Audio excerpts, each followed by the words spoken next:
And we are live. Hello, everyone. My name is Joe Kimmock. It is my pleasure and honor to sit down and talk with Mr. Hector Gallegos today. This is the fourth interview in our series, "The Stories That Free Us," in which we are talking with whole bunch of returning citizens and folks that have been impacted by the criminal justice system one way or another. We know that the absolute best way to kind of change hearts and minds on any issue is by sharing the stories of those most impacted by them. And nowhere is that more true than in the criminal justice system. I can tell you that in preparing for these interviews and bringing these stories isn't particularly easy on me. These stories are hard to listen to. They're hard for me to listen to, but they're necessary. And that is particularly true with Hector's case. Hector Gallegos is a 70-year-old returning citizen who spent over half his life incarcerated.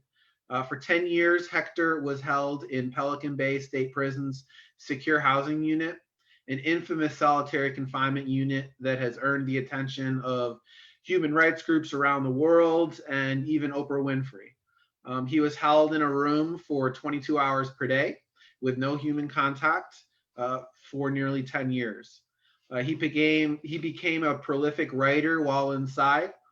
Since Hector was released, he has lived here in Broward County, working full time at a hospital, and he has been active with the Florida Rights Restoration Coalition. Please join me in welcoming Hector Gallegos. Hector, thanks so much for being with me today. And thank you for having me here. So, Hector, let's start at the end. You have been out of prison now for a little over 2 years. Is that right? Yes, going on 2.5 years now. And what has your life been like since you've been out? Well, first of all, when I left society, the 8-track tape was popular then. It was high. It was the high tech of the era then. So coming out to these smartphones and this technology is just overwhelming. Mm-hmm. You know, it's as though I entered a whole new planet, so to speak. And then I'm still struggling with this technology, and that's one of the biggest factors that I've been up against, understanding this. Sometimes I just want to let go of it and not deal with it, but I know it's part of moving on. You can't live without it.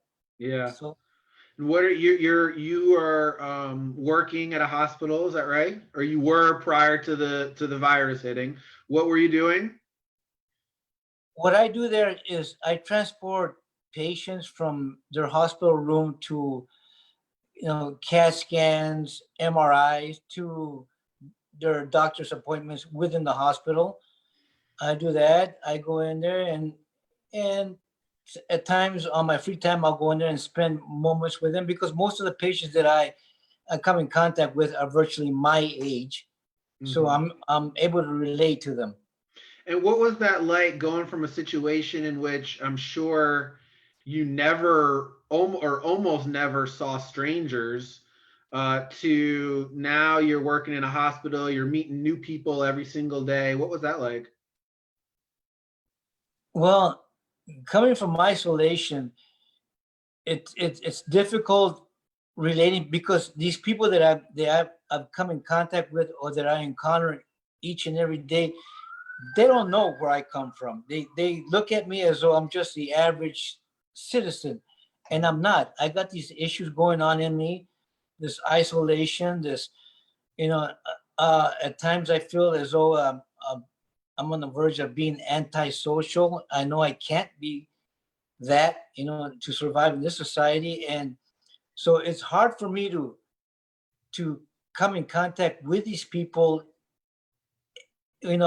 and them not knowing where I came from, Right. but the important thing for me is them, not me, what they're going through. Um, let's go back to the beginning. Tell me what your life was like growing up. Well, I was My dad was in the Korean War. He fought under General MacArthur and was killed in action in Korea in 1953. My mom was left raising 8 children. The government, after my dad died, the government gave her $100 per month after his passing, as you know, for her to survive with it, and we just couldn't. So we were forced to move into a labor camp that was formerly used by the U.S. government for the internment of Japanese Americans during the attack on Pearl Harbor. And we lived on those labor camps, and we worked out of those labor camps. You know, my mom, the kids, you know, picking whatever harvest was in season that year, like lettuce, you know, potatoes, whatever it was, right? Until she was able to save enough money to get a house, rent a house, and that's when we got out of that labor camp and we moved into that house. But then she had to take on 2 jobs to support 8 kids, and so you know, part of me, I was just a child, and part of me saw the burden that she was going through. And you have to understand that I was raised in the 1960s when desegregation, with the U.S. was still grappling with the issue of desegregation and segregation. So when I was going to school, you know, children of color weren't, you know, rightfully accepted in certain schools. And, you know, for us to raise our hand to ask a question, we were generally discriminated against. So anyway, I was dealing with that. And with my mom working 2 jobs, she didn't have time for us. She had to put food on the table and so forth. So I was on the streets selling newspapers and shining shoes, and I started working out of a red light district where, you know, it was populated by pimps and drug dealers and gangsters and so forth. And I was like 12 years old, and they were my main clients. I mean, they're the ones who bought newspapers, even though they couldn't read. Or some of the shoes that I used to bub weren't the weren't worth the wax I was using on them, but they seemed to empathize with us. And we were just kids. We were children. It was me and my friend, was my neighbor, was his name was Frankie. We were both doing the same thing, and we were basically on the streets making nickels and dimes. You know, cigarettes at that time, where a carton of cigarettes went for $4 a carton. So we were basically raised by these characters, these miscreant And so characters. talk to us a little bit about how you went from that, how that transitioned into you eventually getting involved in some crimes. Okay, and that's when I began to learn that the area that I was working, the red light district, I got to know all the bartenders, the barmaids, and so on and so forth. And then I found out that if I would bring in liquor bottles or cigarettes, I would be able to sell them to the people running these bars for half the price. So I would bring in a carton of cigarettes that was worth $4 in on the streets, and I would get $2. Mm-hmm. So me and Frankie would go out and steal cartons of cigarettes and sell them to these bar patrons for half the price. And that's where it began. And then pretty soon we weren't stealing just 2 cartons of cigarettes. We were stealing 1,000 cartons of cigarettes. Mm-hmm. We were hijacking cigarette trucks, breaking into supermarkets, getting the whole rack of cigarettes. And that's where it began, because we seen that it brought in the money that we needed, you know, for clothes, stuff like that. And eventually this led you to a very long stay at um, Pelican Bay in California. Yes, Pelican Bay is one of the most notorious prisons, particularly with regards to their solitary confinement unit in the country. And you ended up spending 10 years in solitary confinement there. Is that right? yes. Can I, can you I describe a little bit? Can you just describe for me like what the cell looked like, what your what the cell looked like, what it was that you were looking at or doing every day. Okay, from juvenile hall to youth authority, I virtually hit every state prison in the state of California. And I picked up a reputation on different yards as being, you know, get up and go con. And the system didn't like this. So they figured that the best place for me would be a place like Pelican Bay. So I was sent to Pelican Bay State Prison. When I got there, you know, it was a cell, just a concrete slab, stainless steel toilet and sink combo, and that was the extent of that. The cell that I was placed into, somebody had been in there previously, and the minute I walked in, I got this overwhelming stench of feces and urine, and then I noticed that the walls were plastered with feces and urine, and the door was locked behind me. And I came to learn that the person that was in there previous to my arrival had gone mad or insane, and he had to be removed from there. And it was just Pelican Bay was just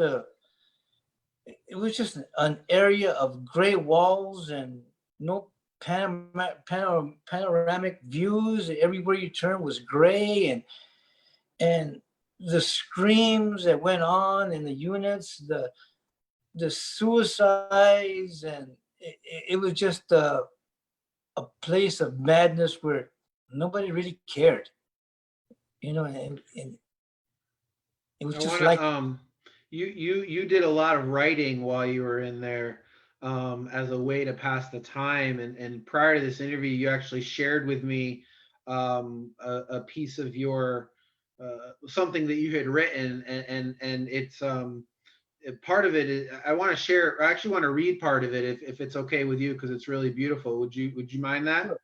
yeah, that's fine.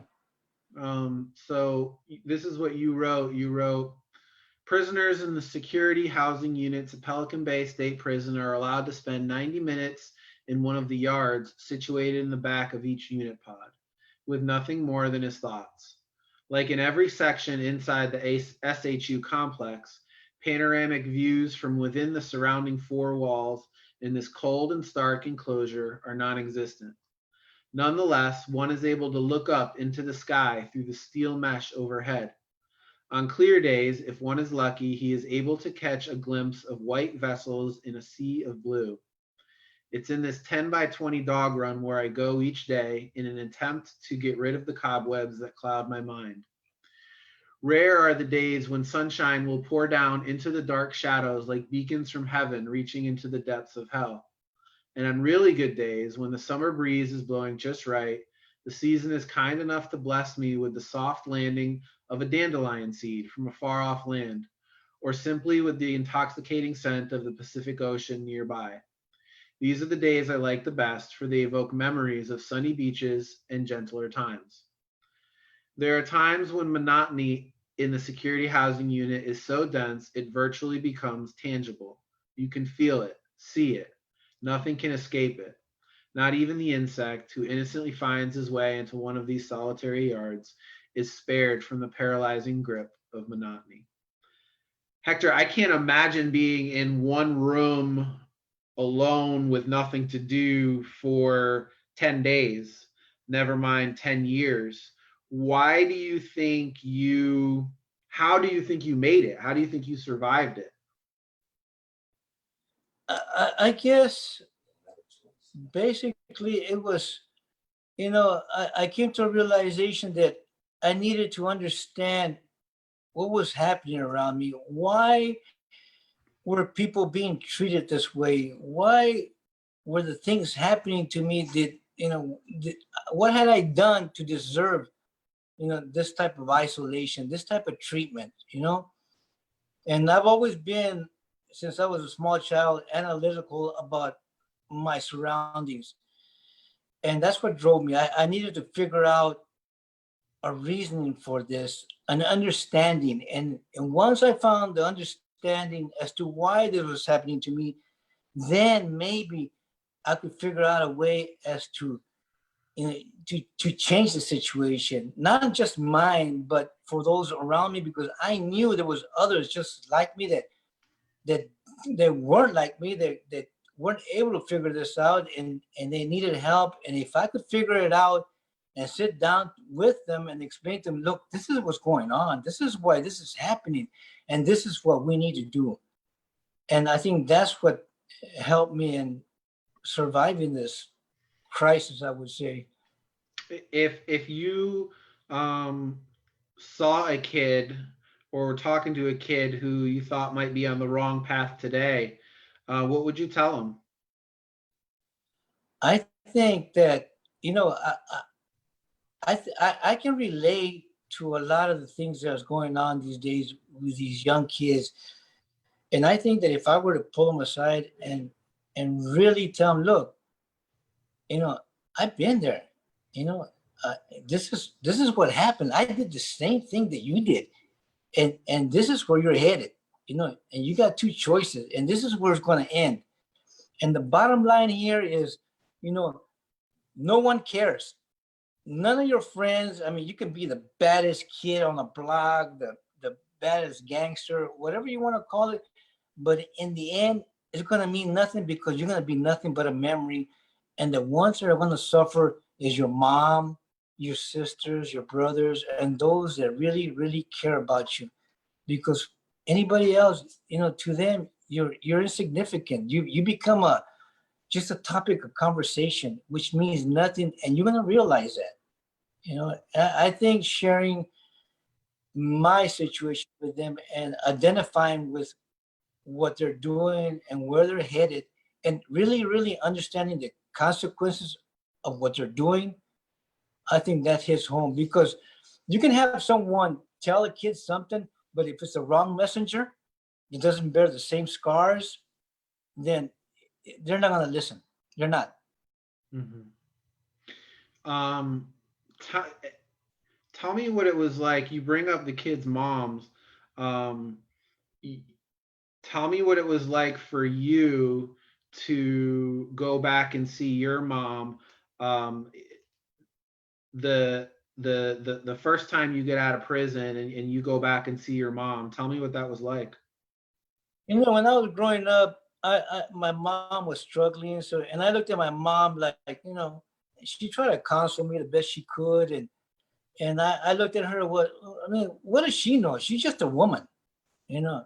I didn't have a male role model in my life.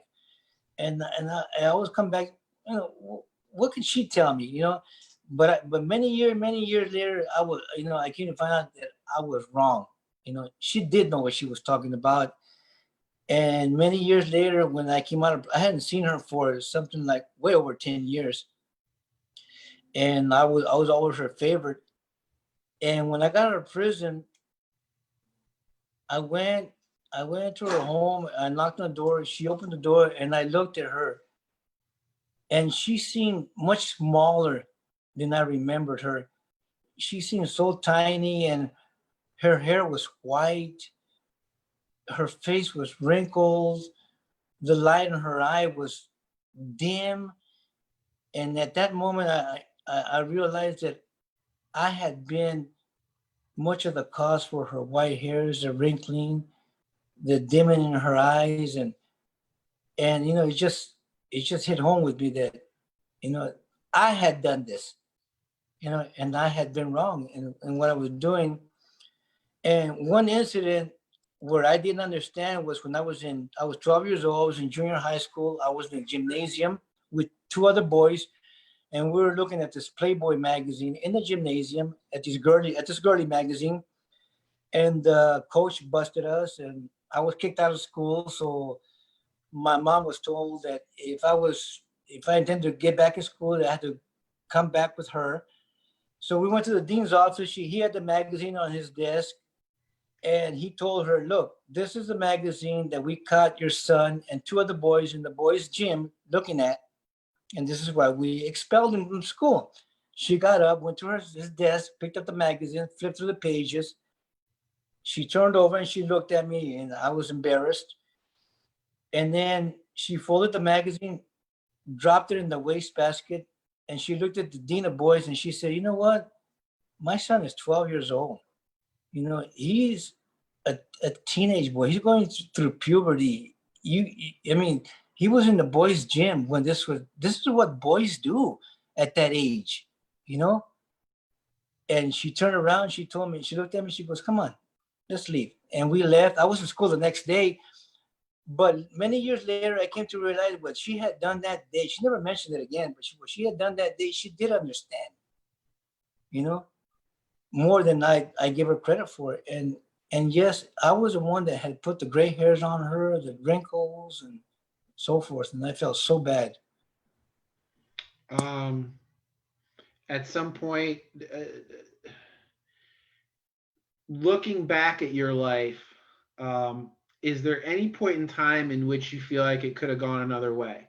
Like if the criminal court system had done something different, or because this was not, and just so that the folks that are watching know, this was not one long sentence, right? I mean, you were in and out a couple of times. Do you think that there's anything that either the criminal court system or society in general could have done different to put you on a better path so that things wouldn't have turned out the way they did? Yes, I've always taken responsibility for the things that I've done. I pled guilty. If I was caught, okay, I pay my dues where my dues are due, and I gotta pay the piper. But there was a couple of instances where I was sent to prison for a crime that I didn't commit.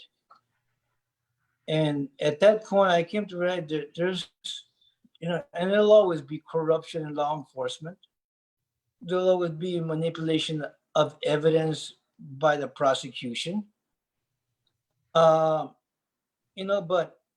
all in all, I think the system, getting rid of these,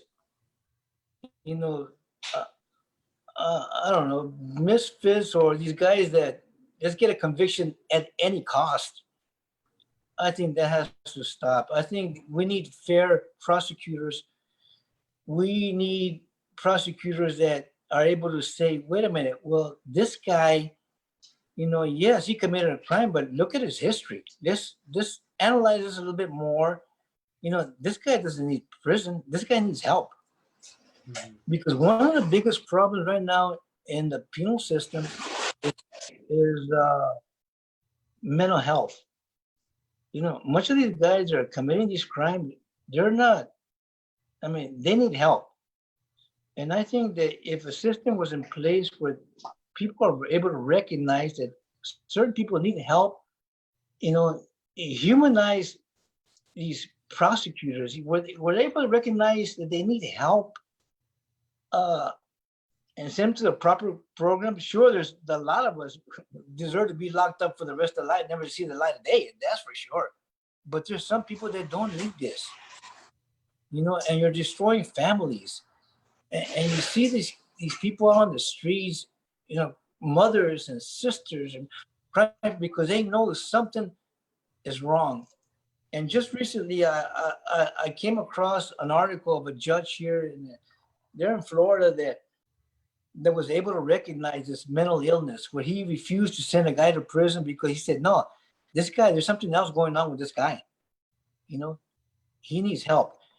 And I was really, really impressed by that judge. And I think that prosecutors and judge, I think even law enforcement, they need to be a little better training there in that area. You have been out for 2 years. I know I met you at an FRRC meeting. Have you gotten your right to vote back? No, I hope maybe by the end of the year. Let's try and get it before the end of the year. Let's try and get it before the August 18th election so you can vote in our Broward County State Attorney election. How about that? That's maybe, well, I'm involved with the coalition that made that passage go through where we're able to vote, but you have to. Yeah, I know. So, and I was really happy about that we're getting those rights back. And yes, I'm going to push for that because I do want to make I do want to contribute towards that. Voting. Is there anything that you would like folks to know? Folks who've never been to prison before, folks who the only thing they know about prison is what they see on TV.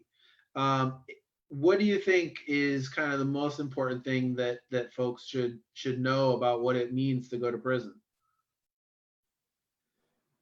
I think people right now that are out there in the game, so to speak, dealing drugs and doing the little, they have no friends. They will be betrayed in the end by those that they think are their friends. And the best thing for them to do is, it took me a long time to realize that, we all search for a meaning, a purpose. What am I doing here? What am I supposed to do? How can I do this? And we're here to make things better for the next man. And I think that, it's just, you have to understand the consequences. If you're out there doing something, look at the consequences. Look at the effects it's going to have on your mother, on your brothers, on your loved ones, on your girlfriend, and it's gonna destroy your whole life, and you need to get it right and struggle. I mean, I know it's hard sometimes out there, but and I'm a firm believer in the power of prayer. And I think that if you just hang in there and try to do the right thing, it'll work out. And if you need help, look for it. Look for me. If you need someone to talk to, look for me. I'll help you out. I mean, I don't care what you're doing. I'll give you the real. Well, we'll end it on that. If somebody did want to reach you, what's the best way to do that? My email, which is Phoenix, PHEENIXX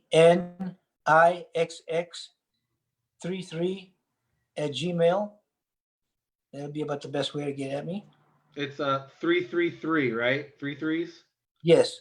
Yeah, I'll go ahead and put that. I'll drop that in the comments here in a minute.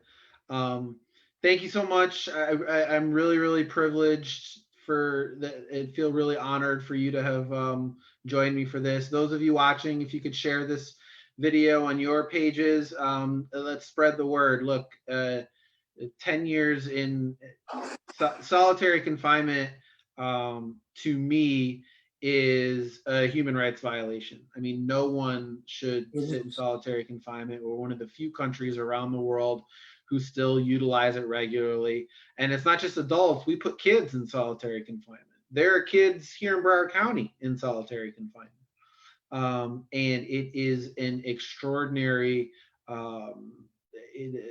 torture on anyone. Hector is obviously, you are an extraordinarily strong person to still be here, to have come out of what you came out of, and to be out and not only kind of be all right in your mind, right? And I'm sure there are bad days, but to not only be all right in your mind, but be out and active in the community.